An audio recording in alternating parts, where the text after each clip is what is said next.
En el Mostrador Podcast continúa Al Pan Pan, la conversación que buscas para comenzar tu mañana.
Ya estamos de vuelta en Al Pan Pan del Mostrador Podcast y como les decía, antes de irnos a la pausa, vamos a conversar con Pablo Cabrera, consejero del Centro de Estudios Internacionales de la Universidad Católica y ex embajador. Pablo, ¿qué tal? Muy buenos días. Perdón por el atraso, estábamos citados varios minutos antes, pero se nos alargó la conversación anterior.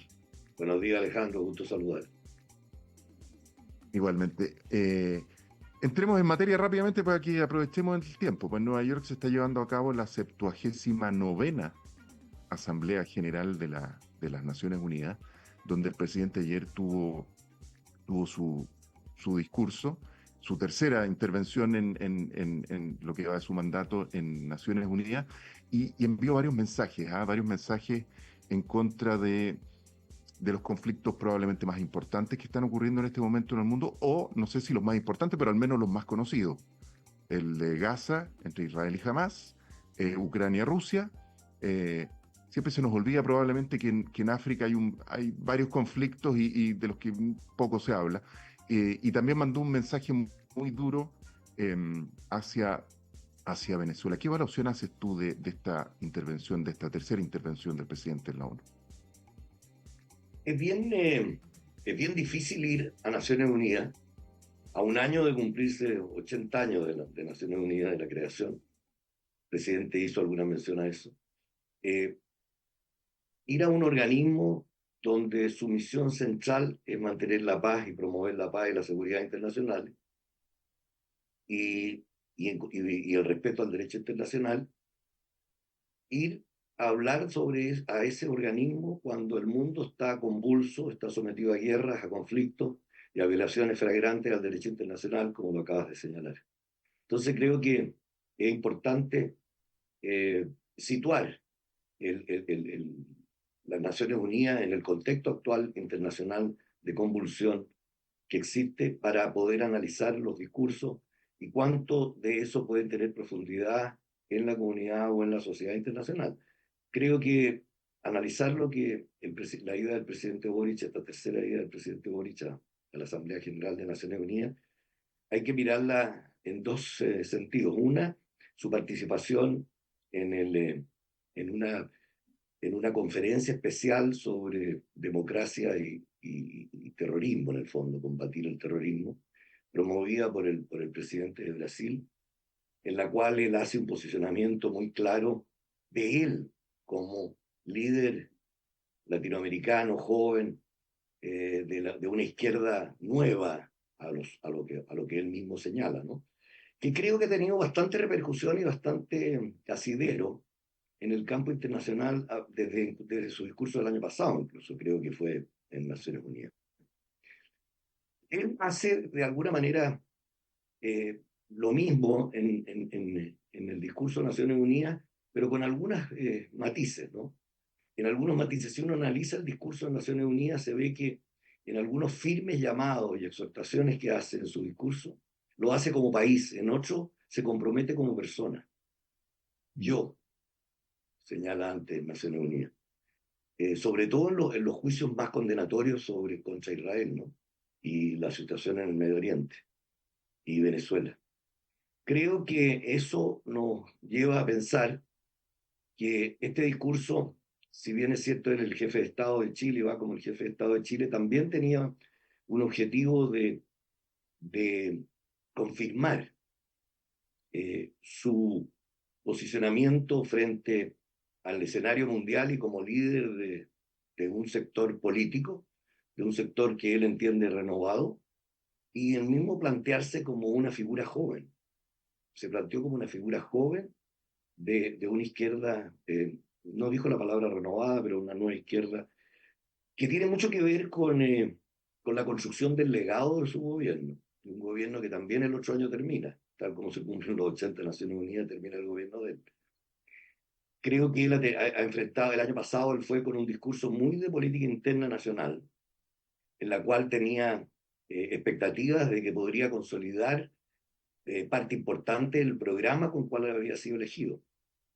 Y quería también situarlo detrás de su imagen de líder político internacional.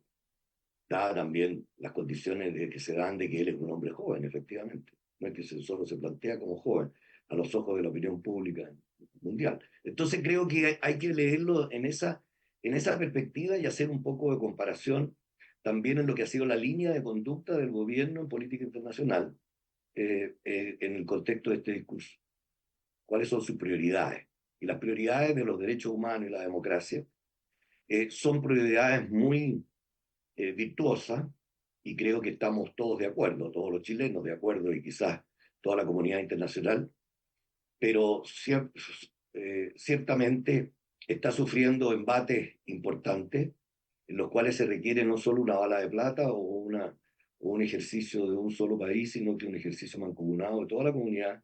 Y ese es el gran desafío que existe para Naciones Unidas hoy día, que como le dije al inicio, es promotora de la paz y la seguridad internacional.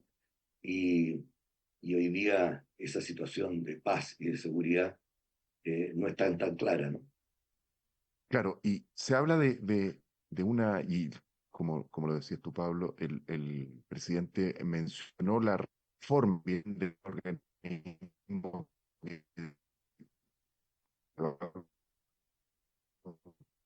No te oigo bien. 80 años, Ahí, eh, que fue en otro escenario.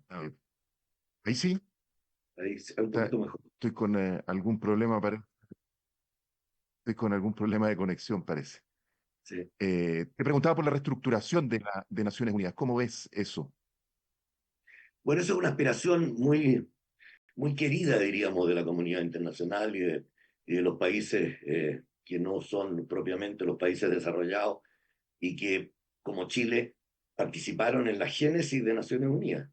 En el año 45 el presidente hizo mención, quizás por eso partió con eso en su discurso, para poder asentar bien lo que es la voluntad de poder promover una reforma a Naciones Unidas. Yo creo que es propio del sistema, ¿no? La reforma a Naciones Unidas se viene reclamando hace mucho tiempo. Brasil ha sido un líder en eso de reclamar y reclamar un asiento en Naciones Unidas y creo que el presidente Lula este año en su discurso lo reafirmó, evidentemente, poniendo a Brasil como el país y Chile lo apoyó en ese sentido.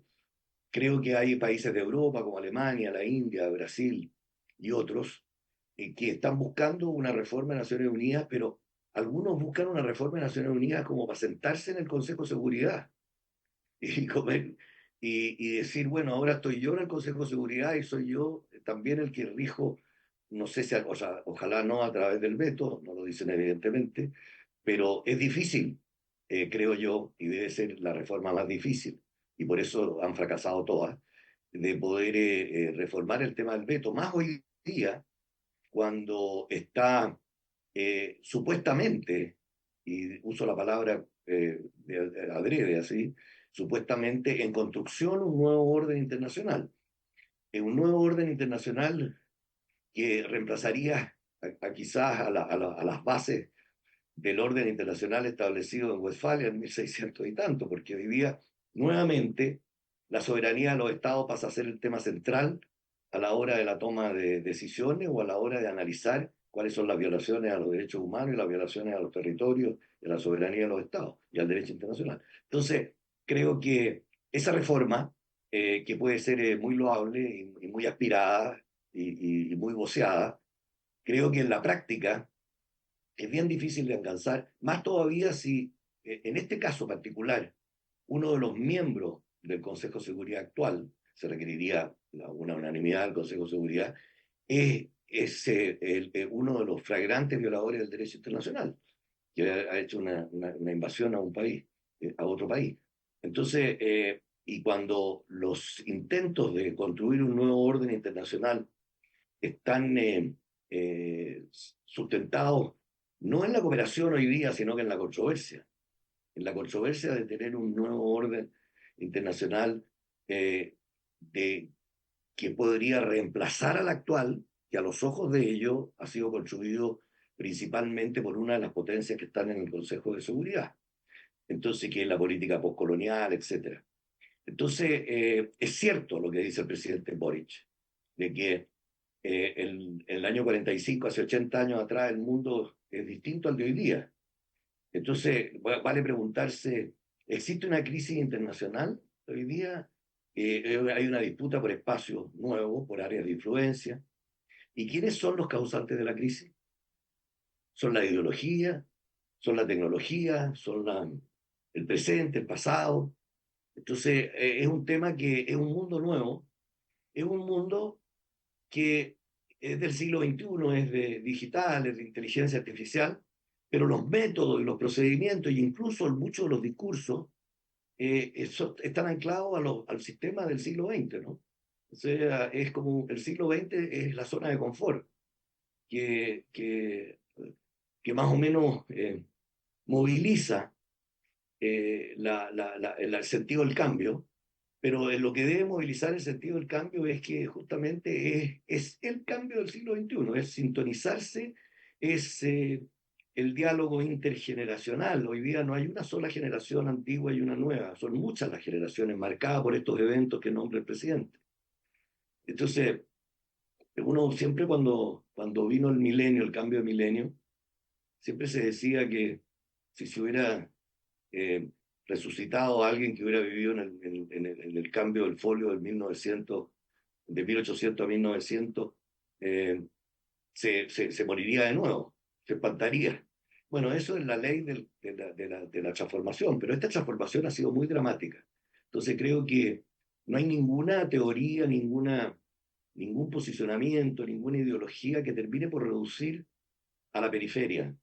Entonces la periferia siempre va a reclamar, nosotros somos la periferia o la paraperiferia, para poder reclamar un cambio.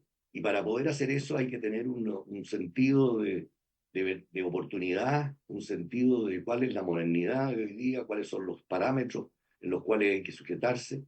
Creo que Chile tiene bastante fundamento para coordinar políticas en ese sentido. Y yo creo que en eso el presidente ha estado bien. Pero, y Chile en general ha estado bien. Me hubiera gustado oír más la palabra Chile que yo en los discursos de Ah, Naciones mira, Unidas. Pero esas son apreciaciones, personales, obvio. claro. Pablo, y te llevo a otro tema, pero también del concierto internacional, y probablemente relacionado con lo que estabas mencionando del orden internacional.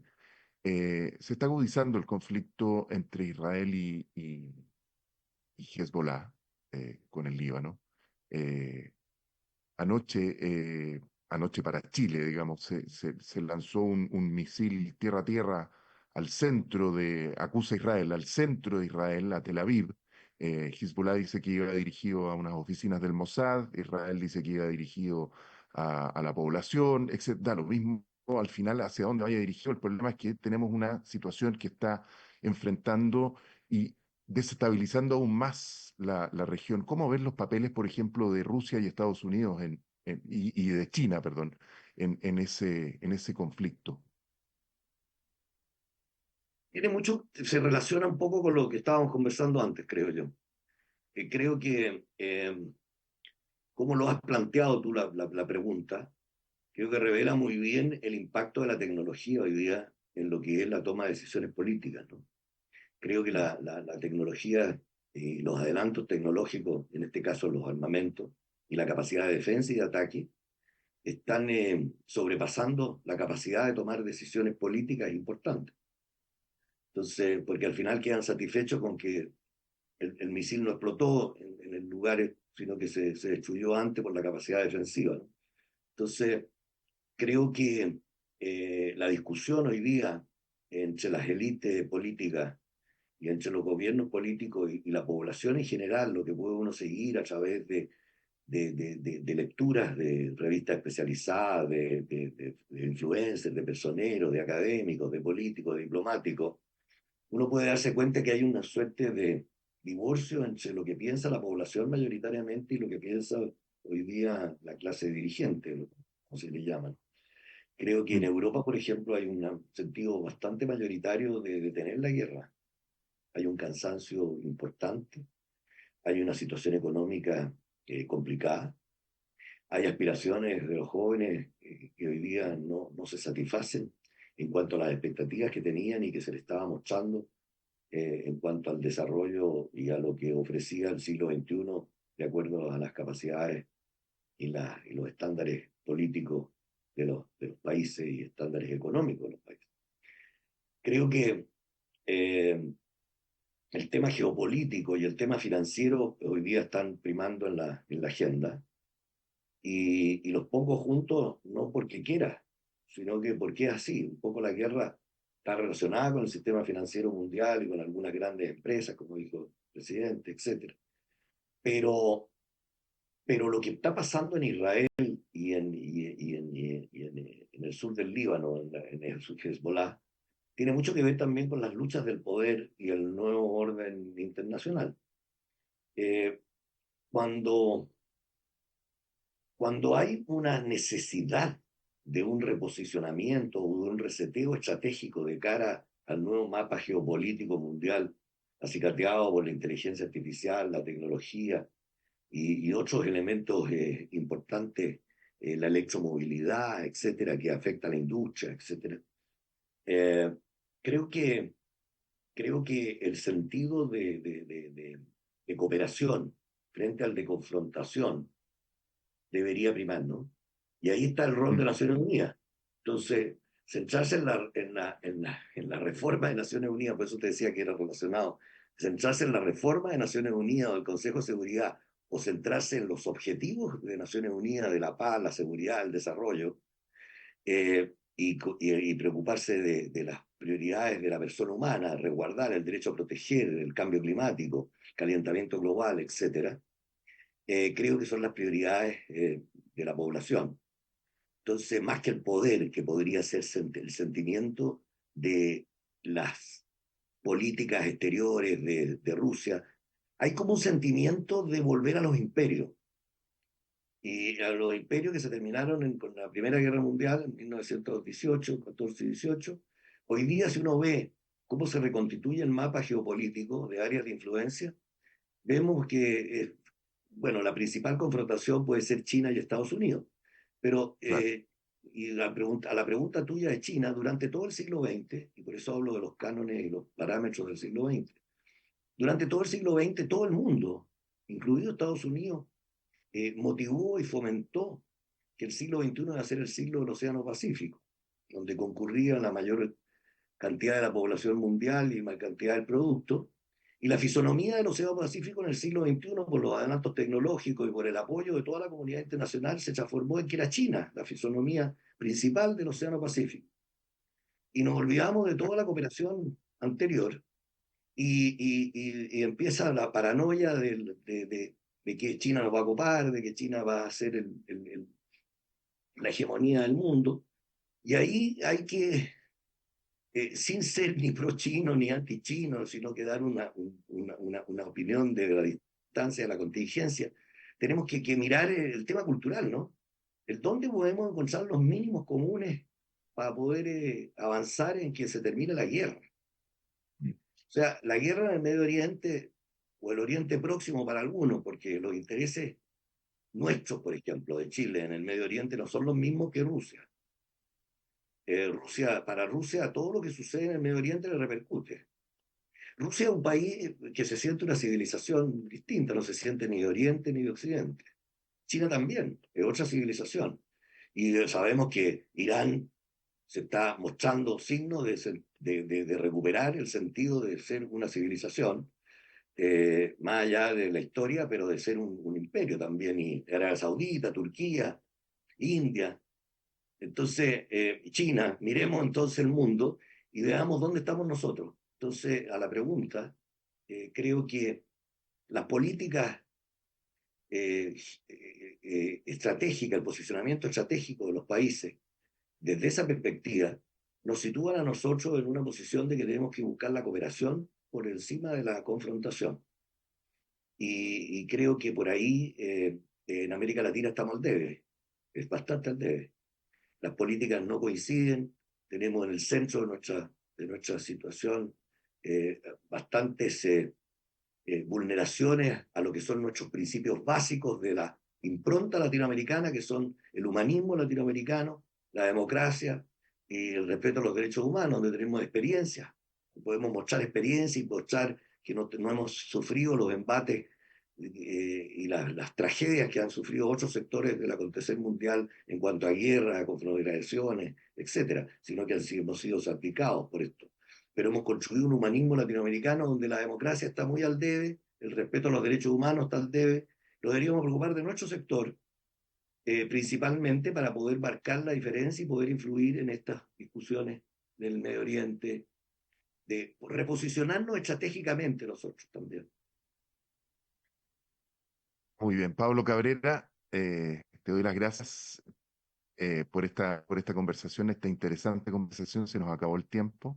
Eh, Consejero del Centro de Estudios Internacionales de la UCEY, ex embajador Pablo Cabrera, muchas gracias por haber estado con Gracias, nosotros en Alejandro. Alpam. Encantado de conversar un poco más largo de estos temas que nos preocupan Sí, a todos y a la población en general. Ojalá le preocuparan más todos los días, porque algunos leen nomás de lejos o escuchan, pero creo que bien, estamos todos involucrados. y es importante, decías tú, el rol de Latinoamérica también, cómo lo definimos en este Somos, mundo. somos reservas, tenemos ecosistemas importantes, tenemos una población joven, tenemos reservas de agua dulce, somos convergentes a todas las aristas del cambio climático, particularmente Chile. Podemos influir en la agenda, tenemos minerales, tenemos capacidades, tenemos buenos cielos de proyección, investigación. Estamos cerca de la Antártica, recibo de la ciencia, de la tecnología, de la investigación. O sea, creo que tenemos un posicionamiento, no solo Chile, tenemos mares abiertos y mares, extensiones de mares. Creo que podemos buscar caminos de entendimiento para poder buscar la paz, la seguridad y cumplir con los principios de Naciones Unidas, más que buscar asiento en el Consejo de Seguridad, sino que convencer de que se requiere una reforma sustancial para lograr la paz y la seguridad internacionales en el sistema en general. Falta creerse tanto tal vez tener un proyecto común. Tú me dijiste que si falta creerse que necesitamos un proyecto común. Esa es la pregunta porque se perdió un poco tu pregunta. No la oí entera. Sí, ¿Eso es la pregunta? Si tenemos un proyecto a ver común. si ahora, así es, si falta armar un proyecto común. Por supuesto, yo creo que hemos tenido proyectos comunes. Tenemos la base, tenemos un humanismo eminentemente latinoamericano. Tenemos que saber hoy día a la hora de las reflexiones, de los retrovisores, los espejos retrovisores, de las ideas de reconstruir imperios, etcétera, en el mundo, este rebaraje del mapa geopolítico, tenemos que tener mucha conciencia de cuáles son nuestras posibilidades, nuestras fortalezas, y buscar en la historia nuestros orígenes y asumirlos, asumir las fortalezas como región, el ancestro común que tenemos como región, a veces no disfrazarlo de diferentes maneras, y creer que tenemos las bases para poder influenciar o coordinar agendas pro progreso y desarrollo sustentable. Muy bien, Pablo Cabrera, consejero del Centro de Estudios Internacionales de la Universidad Católica y ex embajador, muchas gracias por esta conversación aquí en Alpam. Gracias, Alejandro, gusto saludarte. Igual que estés muy bien. Y yo te quiero invitar a ahorrar cotidianamente porque se puede y de forma organizada, rápida y online con Ahorrando, la nueva funcionalidad de tu app Copeuch, en donde te puedes programar ahorros de manera fácil, entretenida, eligiendo tus propias reglas y metas. Haz que el ahorro sea parte de tu vida con Ahorrando de Copeuch. Más informaciones en copeuch.cl. Y los dejo. Vamos con Juntos y Revuelto y Fran Castillo y sus potentes invitados y panelistas. Que estén muy bien. Chao, chao. Copeuch Inversiones, el sitio donde todos pueden invertir, presentaron Al Pan Pan en el Mostrador Podcast. Cerramos por hoy Al Pan Pan, de lunes a viernes de 8 a 9 de la mañana, entrevistas para partir el día. El Mostrador Podcast, el poder de la independencia.